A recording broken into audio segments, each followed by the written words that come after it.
నటుడిగా అయినా నిర్మాతగా అయినా నాని ఎంచుకునే కథల మీద ప్రేక్షకులకు చాలా నమ్మకం ఉంది. ఆయన ఒక సినిమా ఓకే చేశాడు అంటే ఖచ్చితంగా అందులో విషయం ఉంటుందని నమ్మకం అందరిలోనూ కలిగించాడు నేచురల్ స్టార్. ప్రస్తుతం ఆయన కోట్ అనే సినిమా నిర్మిస్తున్నాడు. రామ్ జగదీష్ అనే కొత్త దర్శకుడు ఈ సినిమాతో పరిచయం అవుతున్నాడు. ప్రియదర్శి హీరోగా నటిస్తున్నాడు. ఈ సినిమా కథ గురించి తాజాగా సెన్సేషనల్ విషయం బయటపెట్టాడు నాని. ఈ సినిమా మెయిన్ థీమ్ ఫోక్సో చట్టం అని తెలిపాడు. ఫోక్సో అంటే మనలో చాలా మందికి ఐడియా ఉండకపోవచ్చు. ఇలాంటి ఒక చట్టం ఉందని కూడా చాలా మందికి తెలియదు. ఇప్పుడు దీన్ని నేపథ్యంగా చేసుకుని కోర్టు సినిమా ప్రేక్షకుల ముందుకు తీసుకొస్తున్నాడు నాని. చిన్నపిల్లలపై జరిగే లైంగిక నేరాలను అరికట్టే చట్టం ఫోక్సో. ఇలాంటి కథతో సినిమా చేయాలి అంటే నిజంగా రిస్క్తో కూడుకున్న పని.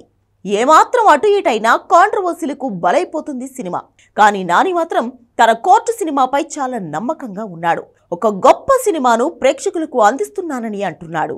అందరూ ఊహిస్తున్నట్టుగానే కోర్టు సినిమాలో మైనస్ లవ్ స్టోరీ ఉండబోతుంది.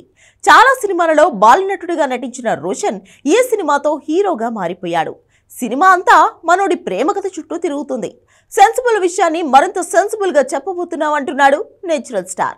మార్చి 14న ఈ సినిమా విడుదల కానుంది. మరి ఇలాంటి రిస్కీ లైన్ తో నాని ఎలాంటి మ్యాజిక్ చేయబోతున్నాడో చూడాలి.